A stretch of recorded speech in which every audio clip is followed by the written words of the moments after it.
ยึดมั่นหลักธรรมาภิบาล1 เมษายนวันข้าราชการพลเรือนร่วมทำงานด้วยหัวใจเพื่อประเทศไทยที่ก้าวหน้าและยั่งยืนประชาสัมพันธ์ถึงแรงงานต่างด้าวสัญชาติลาวเมียนมาและเวียดนามที่ใบอนุญาตทำงานจะหมดอายุวันที่ 31 มีนาคม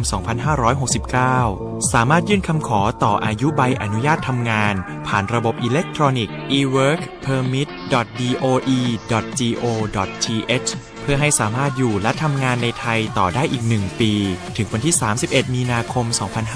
2570 สอบถามรายละเอียดเพิ่มเติมได้ที่สำนักงานจัดหางานจังหวัดเชียงรายโทรศัพท์ 098 746 6630 หรือ Line Official @line @doecri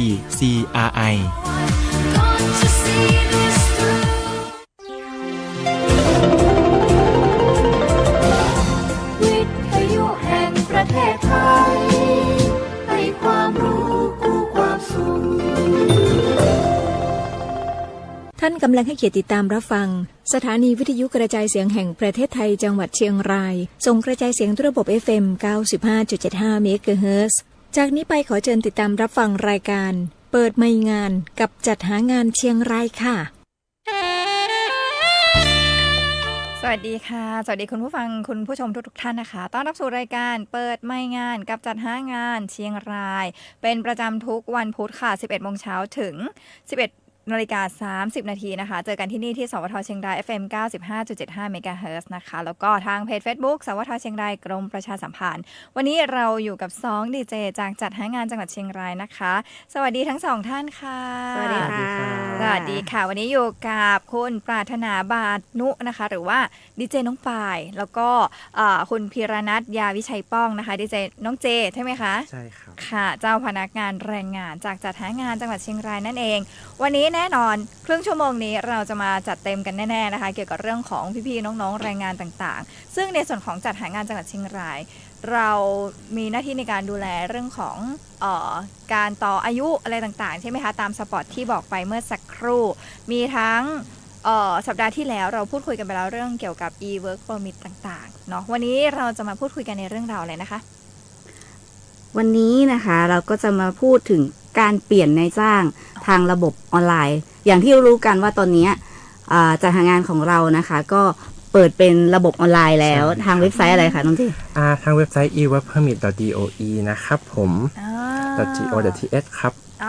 eworkpermit.doe.go.th ใช่ไหมคะใช่ครับตั้งแต่13ตุลาคมเป็นต้นมาใช่ค่ะเริ่มตั้งแต่13ตุลาคมปีที่แล้วนะคะจะเป็นระบบออนไลน์ทั้งหมด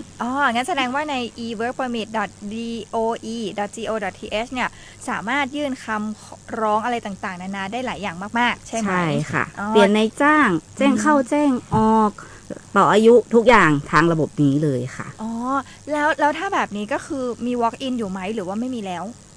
ก็ตัวนี้ก็จะมีเคสที่ติดปัญหาอยู่เนี้ยค่ะทำไม่ได้หรือว่าติดนั่นนี่ก็โทรเข้ามาสอบถามหรือว่า walk in เข้ามาติดต่ออย่างเงี้ยค่ะแล้วก็ยังให้คำแนะนำอย่างต่อเนื่องเพราะอาจจะยังเป็นระบบใหม่อยู่เนาะแต่ใดๆแล้วคือเรื่องของการนำออนไลน์มาใช้ณตอนนี้ก็เหมือนกับจะเข้ากับสถานการณ์เลยนะคะจะได้ลดระยะเวลาของการเดินทางด้วยเนาะไม่ต้องเดินทางใช้พลังงานต่างๆเลยค่ะก็เป็นอีกหนึ่งเรื่องราวนะคะสำหรับการนำระบบออนไลน์มาใช้เป็นในส่วนของเขาเรียกว่ารัฐบาล 4.0 อย่างเงี้ยเนาะนโยบาย 4.0 วันนี้เดี๋ยวเต็มอิ่มกันแน่นอนนะคะเกี่ยวกับเรื่องของการเปลี่ยนนายจ้างใช่ไหมเมื่อสักครู่ที่เราคุยกันใช่ค่ะการเปลี่ยนนายจ้างของกลุ่มตอนนี้เรามี3สัญชาติหลักๆของเชียงรายเนี่ยก็จะเป็นกลุ่มของเมียนมานะคะหลักๆก็จะมีใช่ค่ะส่วนใหญ่ก็จะเป็นเมียนมาแล้วก็มีลาวนิดหน่อยแล้วก็มีกัมพูชานิดยังมีเน็ตๆนะก็ยังมีอยู่นิดเนาะงั้นถามคำถามแรกเลยการเปลี่ยนนายจ้างของกลุ่มเมียนมาเนี่ยเขาต้องแจ้งยังไงคะหรือต้องมีระบบการดำเนินการยังไงบ้างอันดับแรกนะคะแนะนำให้นายจ้างเนี่ยแจ้งออกให้เรียบร้อยก่อนสมมุติว่าแรงงานเข้ามามีบัตรมีใบอนุญาตทำงานเรียบร้อยแล้วค่ะแล้วก็อยู่กับนายจ้างนี้นำเข้ามานายจ้างกออย่างเงี้ยก่อนนะ นายจ้างกนำเข้ามาเป็นชื่อของนายจ้างคนนี้ต้องการจะเปลี่ยนนายจ้างเป็นนายจ้างขอเราแนะนำให้แจ้งออกให้เรียบร้อยก่อนค่ะเพราะว่าอย่างให้ขาดกันจากนายกก่อนนะใช่ค่ะถ้าไม่ได้แจ้งออกเนี่ยอย่างเรามาเปลี่ยนเนี่ยบางคนเป็นงานบ้านแล้วจะเปลี่ยนประเภทงานมาเป็นกรรมกรอย่างเงี้ยค่ะสมมติอยู่ตอนอยู่กับนายจ้างกทำงานบ้านแจ้งไว้ส่วนพอมาเป็นนายจ้างขอเปลี่ยนเป็นก่อสร้างใช่ค่ะเป็นก่อสร้างเงี้ยมันจะเปลี่ยนรอบเดียวกันไม่ได้แต่ว่าถ้าเราแจ้งออกเรียบร้อยแล้วเราสามารถเปลี่ยนพร้อมกันได้เลยเสียแค่ค่าเปลี่ยนนายจ้าง400 บาทเขาเรียกว่าเปลี่ยนประเภทการทำงานเปลี่ยนนายจ้างแต่ถ้าเปลี่ยนประเภทงานด้วยก็เสียอีก400ถ้าเราไม่ได้แจ้งออกแนะนำเพราะว่าจะได้ไม่ต้องเสีย2 รอบใช่ค่ะไม่งั้นเสีย800นะถูกไหมจาก400ท่านจะเสีย800นะคะทุกขั้นขาถ้าอย่างนั้นพอจะมีแนะนำขั้นตอนไหมคะขั้นตอนนะคะอย่างแรกเลยนายจ้างส่วนใหญ่ก็สมัครกันหมดแล้วลงทะเบียนกันหมดแล้วนะคะถ้าเป็นนายจ้างที่ตอนนี้มันก็เปิดมานานแล้วเนาะก็ลงทะเบียนการใช้งานก่อนนะคะทางระบบ e-workcomic นะคะแนะนำง่ายๆก็คือติดตั้งไทยดีก่อนในโทรศัพท์นะคะแล้วก็อันนี้ในส่วนของนายจ้างที่เป็นคนไทยนะเขาจะมีแอปพลิเคชันไทยดีเสร็จแล้วเวลาเราลงทะเบียนเนี่ยมันจะง่ายขึ้นสะดวกขึ้นเนาะใช่ค่ะพอเราลงทะเบียนเราก็เลือกลงทะเบียนผ่านไทยดีไปเลยแล้วก็สแกนแล้วก็มันก็จะดึงข้อมูลจากไทยดีเข้ามาแล้วก็ลงทะเบียนเข้าไปกรอกข้อมูลเข้าไปนิดหน่อยก็สำเร็จเลยค่ะเสร็จเรียบร้อยเราเลือกแรงงานคนเนี้ยมาได้ละนะคะเราก็สอบถามเขาเคยลงทะเบียนการใช้งานระบบ e-workcomic หรือยังอย่างเงี้ยค่ะถ้าเขามีแล้วเราก็เข้าสู่ระบบของเขาเข้าสู่ระบบเสร็จก็ยื่นขอเปลี่ยนแปลงรายการในใบอนุญาตทำงานได้เลยค่ะก็เลือกถ้าเราจะเปลี่ยนนายจ้างเฉยๆเราก็เลือกบต.44แต่ถ้าเราจะเปลี่ยนนายจ้างด้วยเปลี่ยนประเภทงานด้วยก็ให้เลือกบต.4422ด้วยอย่างเงี้ยค่ะก็ได้เปลี่ยนพร้อมกันไปเลยพอเรายื่นคำขอนะคะแนบเอกสารทั้งหมดเข้าไปแล้วก็จะจ่ายเงินครั้งแรกอยู่ที่100 บาทเสร็จเรียบร้อยแล้วก็รอนายทะเบียนทางส่วนกลางนะคะตรวจสอบเอกสารพอตรวจสอบเอกสารเรียบร้อยแล้วเราเอกสารเราเรียบร้อยไม่ได้แก้ไขอะไรเขาก็จะให้เราชำระเงินอีก300 บาทโดยรวมมันก็คือ400 บาทใช่ไหมแต่เกณฑ์ที่คุณป้าบอกว่าเขาเรียกว่าอะไรนะมันจะมีทั้งมีเปลี่ยนนายจ้างแต่ไม่เปลี่ยนประเภทงานอันนี้แหละที่เขาบอกไปนะคะเราต้องเลือกด้วยเนาะใช่ค่ะเอกสารต้องใช้อะไรบ้างคะในส่วนของเอกสารที่เราแนบไปในระบบในฝั่งของแรงงานนะคะเราต้องทำในฝั่งของแรงงานก่อนเนาะแนบเข้าไปในระบบก็หลักๆก็ต้องมีทะเบียนใบอนุญาตทำงานคนงานต้องมีทะเบียนใบอนุญาตทำงานมาก่อนถึงจะเปลี่ยนนายจ้างได้เนาะแล้วก็จะมีบัตรประจำตัวต่างด้าวนะคะบัตรสีชมพูที่ออกโดยปกครองนะคะแล้วก็จะมีพาสปอร์ตหน้าพาสปอร์ตแล้วก็หน้าวีซ่าปัจจุบันที่เขาตีเข้ามาล่าสุดนะคะแล้วก็มีรูปถ่ายแล้วก็มีบต.46ถ้านายจ้างอยู่ที่บ้านอย่างเงี้ยนะคะบต.46เอามาจากไหนอย่างนี้เนาะก็สามารถโหลดแล้วก็ปริ้นได้ทางเว็บไซต์สำนักงานบริหารแรงงานต่างด้าวได้เลยค่ะเขาบอกว่าให้ไปเลือกตรงบต.52เลือกสถานะทำงานอันเนี้ยถ้าเราทำกระบวนการที่บอกไปสักครู่เนี่ยเสร็จสิ้นแล้วจ่ายเงิน300มันก็จะขึ้นเสร็จสิ้นดำเนินการเสร็จสิ้นแสดงว่าในฝั่งของคนงานเนี่ยสมบูรณ์แล้วพอในฝั่งของคนงานสมบูรณ์เนี่ยเราก็กลับไปทำในฝั่งของนายจ้างอีกรอบหนึ่งก็คือเลือกบต.52เพื่อแจ้งเข้าอีกทีหนึ่งชื่อของคนงานก็จะปรากฏในเซิร์ฟเวอร์ของนายจ้างเลยก็เลยต้องมีที่มาของคำว่าแจ้งออกแจ้งเข้าใช่ไม่อย่างนั้นจะไม่เสร็จสมบูรณ์นะคะทุกท่านค่ะก็แนะนำด้วยสำหรับการแจ้งเข้านะคะถ้าแจ้งออกเรียบร้อยแล้วภายใน60 วันแรงงานจะต้องหานายจ้างให้ได้ใช่ค่ะ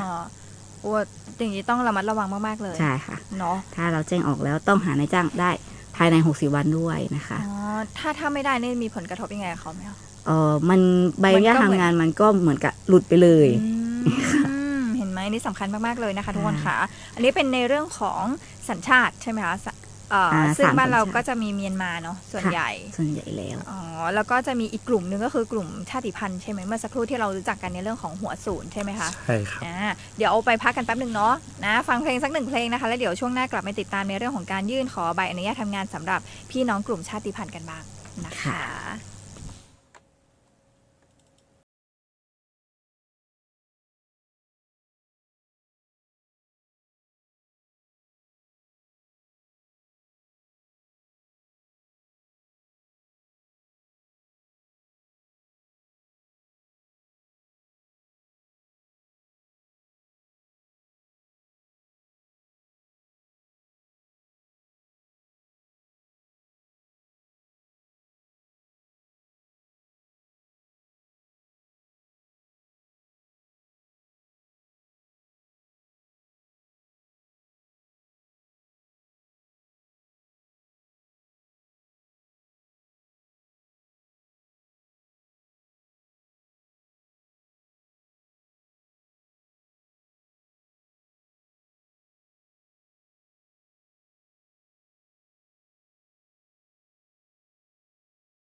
หางานจังหวัดเชียงรายก็ฟังเพลงพี่ไม้นะ เหมือนเป็นเพลงสำหรับรายการไปเลยกลับมาอยู่ด้วยกันต่อนะคะกับดีเจน้องป้ายกับน้องเจนะวันนี้เราพูดคุยกันเกี่ยวกับเรื่องของการยื่นขอใบอนุญาตทำงานเมื่อสักครู่อยู่ไปกับ3 สัญชาติไปแล้วนะคะตอนนี้มาอยู่กับทางพี่น้องกลุ่มชาติพันธุ์กันบ้างกลุ่มนี้เขาต้องทำยังไงบ้างเอ่ยสำหรับกลุ่มชาติพันธุ์นะครับอันนี้จะพูดถึงในเรื่องของวิธีการยื่นขอใบอนุญาตทำงานสำหรับกลุ่มชาติพันธุ์นะครับที่มีนายจ้างนะครับผมแล้วก็สำหรับการเปลี่ยนนายจ้างสำหรับกลุ่มชาติพันธุ์ที่ยังถือใบอนุญาตทำงานแบบเดิมอยู่ที่ยังไม่ใช่สมาร์ทการ์ดที่ยังเป็นเล่มสีน้ำเงินอันนี้ครับผมจะเป็นวิธีการเดียวกันนะครับผม นะครับขั้นแรกนะครับคือนายจ้างนะครับจะต้องลงทะเบียนผ่านเว็บไซต์ e-work permit ก่อนแล้วก็ต้องเข้าไปแนบเอกสารนะครับผมให้เรียบร้อยนะครับอันเนี้ยหลังจากแนบเอกสารแล้วก็ลงทะเบียนนายจ้างถือว่าโอเคนายจ้างทำเสร็จสิ้นในขั้นตอนของนายจ้างแล้วนะครับผมต่อมานะครับก็คือว่าในตัวของแรงงานก็ต้องสมัคร Account ในส่วนของตัวแรงงานด้วยนะครับผมอันนี้หลังจากสมัคร Account ของตัวแรงงานแล้วอะครับผมมาที่เข้าสู่หน้าหลักเนาะจะมีหน้าหลักที่เว็บไซต์ครับจะมีเมนูบริการนะครับผมตรงเนี้ยเลือกที่ตัวบต27คือตัวขอใบอนุญาตทำงานนะครับผมวงเล็บจะมีวงเล็บอยู่ข้างล่างนะครับว่าบต27เลือกที่เมนูนี้ได้เลยนะครับผมโอเคหลังจากที่เลือกเมนูนี้แล้วให้กรอกเอกสารตามที่ระบบเรียกมานะครับผมก็กรอกข้อมูลส่วนตัวอะไรลงไปนะครับผมเมื่อกรอกข้อมูลเสร็จแล้วจะมีหน้าที่ให้ติ๊กว่ามีนายจ้างอันเนี้ยเพราะว่าอันเนี้ยหลังจากที่เราสมัครแอคเคาท์ของนายจ้างแล้วเนาะครับเราก็จะมีรหัสอ้างอิงของนายจ้างให้ใส่เข้ามาหรือว่าบางคนหารหัสอ้างอิงของนายจ้างไม่เจออันเนี้ยครับก็คือเข้าไปที่บัญชีของนายจ้างแล้วที่จัดการบัญชีนะครับจะมีรหัสอ้างอิงของนายจ้างอยู่นะครับแต่ว่าถ้าหากว่ามีอีกทางเลือกหนึ่งนะครับในการใส่ลงไปก็คือในการที่จะใส่ของรหัสของนายจ้างครับจะมีแบบว่าใส่ด้วยรหัสบัตรประชาชนหรือว่าถ้าเป็นนิติบุคคลก็สามารถใส่เลขนิติบุคคลลงไปได้อย่างนี้ครับผมเมื่อใส่ข้อมูลของนายจ้างลงไปแล้วก็กดค้นหานะครับข้อมูลของนายจ้างที่เราเคยลงทะเบียนไว้แล้วก็จะมาปรากฏในหน้าที่เราเลือกว่ามีนายจ้างไว้อย่างนี้เนาะหลังจากนั้นนะครับผมก็กดหน้าถัดไปจะมีให้แนบเอกสารหลังจากเราแนบเอกสารเสร็จแล้วก็กดถัดไปอันนี้จะมีชำระค่าคำขอ100 บาทนะครับผมหลังจากนั้นนะครับก็ชำระเงินเสร็จแล้วก็ติดตามคำขอนะครับอันนี้ก็เราก็หมั่นเช็คดูนะครับผมว่าคำขอที่เราส่งไปมีเอกสารผิดพลาดไหมแต่ว่าถ้าไม่มีระบบก็จะขึ้นว่ารอนัดหมายอันเนี้ยเราก็สามารถนัดหมายเพื่อที่จะไปถ่ายใบอนุญาตทำงานได้เลยครับผมเราก็เลือกสถานที่แล้วก็วันเวลาที่เราสะดวกนะครับที่จะไปถ่ายบัตรหลังจากเรานัดหมายเสร็จนะครับก็ปริ้นใบนัดหมายออกมาไปกับบัตรประจำตัวจริงนะครับเพื่อที่จะไปถ่ายบัตรอันนี้ก็ไปตามวันเวลาที่เรานัดหมายไว้ต่อมาในส่วนของเอกสารแนบเนาะว่าต้องใช้อะไรบ้างเผื่อบางคนจะได้เตรียมตัวไว้ก่อนนะครับผมเอกสารแนบนะครับสำหรับกลุ่มนี้เนาะจะต้องใช้ตัวของสำเนาบัตรประจำตัวนะครับผมแล้วก็หนังสือรับรองการจ้างนะครับบต46นะครับผมแล้วก็จะมีตัวใบรับรองแพทย์แล้วก็ทะเบียนบ้านหรือว่าใบทร38นะครับแล้วก็จะมีรูปถ่ายครับผมสำหรับกลุ่มนี้ถ้าถ่ายบัตรเสร็จเรียบร้อยอันนี้ก็ถือว่า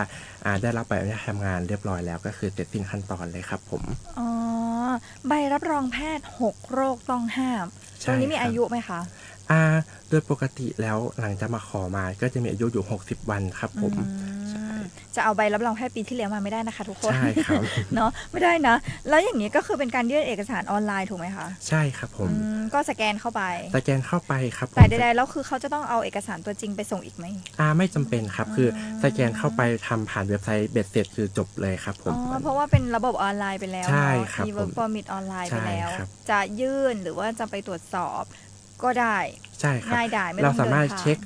หลังจากที่เราส่งคำขอไปแล้วนะครับเราสามารถเช็คได้ที่เมนู e-tagging ว่าตอนนี้สถานะที่เรายื่นคำขอใบอนุญาตทำงานไปแล้วครับอยู่ที่ขั้นตอนไหนใช่มันจะมีขั้นตอนไหนบ้างไหมที่บอกเขาคือตอนนี้ครับอย่างเราเพิ่งส่งไปเนาะขั้นตอนแรกมันจะขึ้นว่ารอตรวจสอบเอกสารอันเนี้ยเราก็ต้องรอทางระบบตรวจสอบเอกสารก่อนหลังจากโอเคเอกสารเราผ่านแล้วอนุมัติเรียบร้อยแล้วจากทางส่วนกลางเนาะก็จะมาที่นายทะเบียนก็จะตรวจสอบอีกรอบนึงว่าเอกสารที่แนบมาถูกต้องไหมหลังจากค่าถูกต้องแล้วนายทะเบียนอนุมัติก็จะรอนัดหมายอันเนี้ยเราก็สามารถเข้าไปนัดหมายเองได้เลยครับตามที่เราสะดวกอันนี้ศูนย์ถ่ายบัตรที่เชียงรายนะครับผมถ้าพิมพ์ไปเชียงรายจะมีอยู่ที่เดียวจะอยู่ที่บิ๊กซี1ชั้น2นะครับอันนี้จะเป็นศูนย์ผลิตบัตรเลยครับผมโอ้โหครบมากเลยถ้าเกิดว่าวันเนี้ยเราเขาเรียกว่าอะไรนะผู้ฟังหรือผู้ใช้แรงงานมีข้อคำถามเขาสามารถติดต่อไปได้ทางไหนบ้างคะตอนนี้ครับสามารถติดต่อตามเบอร์โทรศัพท์ที่ขึ้นอยู่หน้าจอได้เลยครับผม0987466630ครับผมถูกต้องครับเบอร์นี้ได้เลยกับอีก1เบอร์นะคะ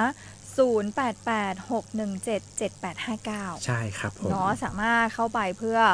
สอบถามข้อมูลเพิ่มเติมในเรื่องของการขอใบอนุญาตทำงานใช่ไหมคะไม่ว่าจะเป็นของพี่น้องกลุ่มชาติพันธุ์นะแล้วก็พี่น้องทาง3 สัญชาตินะคะวันนี้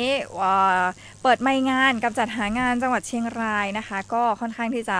เต็มอิ่มในเรื่องนี้นะแต่ว่าอย่างที่บอกไปค่ะว่าถ้าเกิดว่ามีข้อคำถามเพิ่มเติมมีอินบ็อกซ์ผ่านทางช่องทางออนไลน์ด้วยเหมือนกัน ใช่ครับ เพจ Facebook เนาะ ใช่ครับ ก็สามารถติดตามได้นะคะแล้วก็เราจะมาติดตามเปิดไมค์งานกับจัดหางานจังหวัดเชียงรายได้ทุกวันพุธนะคะทุกท่านค่ะ 11 โมงเช้าจนถึง 11:30 นาทีทางสวทเชียงราย FM 95.75 เมกะเฮิรตซ์รวมไปถึงช่องทางออนไลน์เพจ Facebook สวทเชียงรายกรมประชาสัมพันธ์ซึ่งจะมี FC อยู่ญี่ปุ่นนะรู้สึกว่าน่าจะเป็นลูกค้าของทางจัดหางานด้วยเหมือนกันเพราะว่าจะต้องไปทำงานต่างประเทศใช่ไหมคะถ้าสามารถส่งข้อมูลคำถามอะไรต่างๆนานาผ่านทางอินบ็อกซ์มาได้นะคะหรือว่าจะเป็น 0537111494 ก็ได้เหมือนกันวันนี้ต้องลาไปก่อนนะคะทุกท่านค่ะขอบคุณทั้ง 2 ท่านนะคะ สวัสดีค่ะ สวัสดีค่ะ